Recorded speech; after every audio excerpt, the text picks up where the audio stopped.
Roskilde er jo en musikby, og at Supertiaden indgår som et væsentligt del i den vifte af tilbud, vi har.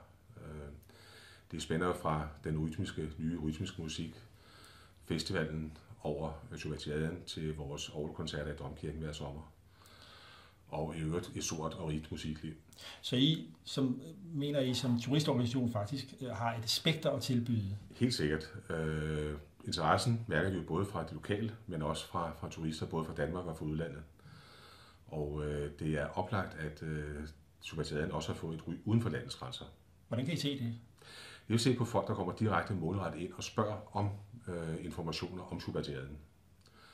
Og der kan vi så forklare så godt vi kan på, hvad det er, vi har vores brochurer på dansk. Godt nok at lægge frem, men spilleplaner og sådan noget, det er jo det, der så bliver det aktuelle for de folk, der søger de oplysninger. Hvor kommer de fra?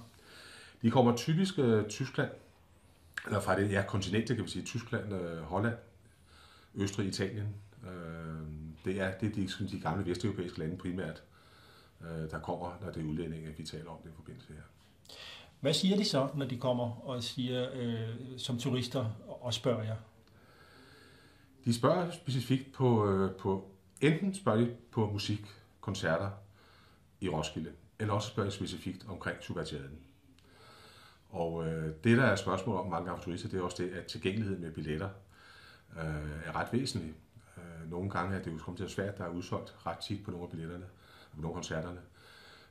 Og der er det her med, at der er tilgængelighed for billetter og kunne købe nogen. Det er sent, fordi de kommer mange gange udenbart samme dag eller et par dage før for at få billetter.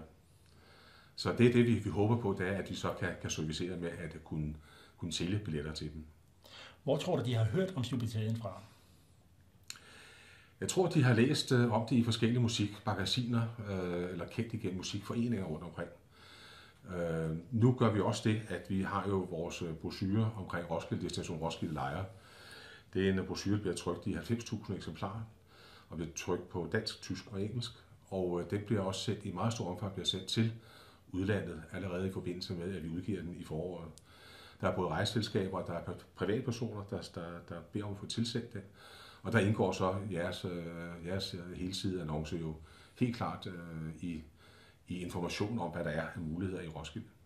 Så der er simpelthen turister, de ved, hvor de skal hen i Danmark, hvad de skal se, og de skal se Domkirken, og de skal se Roskilde og sådan noget. Ja. Men de har også allerede en idé om, at der foregår et eller andet, og det er noget, som vi godt kunne tænke os at være med til. Ja, altså det er jo helt klart, at Roskilde, netop med alle de tiltag, der er inden for det musiske område, at der bliver vi kendt, vi bliver mere og mere kendt ude omkring i verden på grund af musik.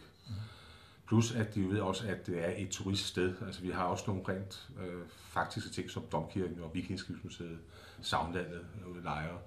Nogle ting, som folk søger, og som man siger, okay, i det omfang der, så sker der også noget i det område der. Det er ikke et dødt område, som sådan er kommet til. Og der søger de så også musikken.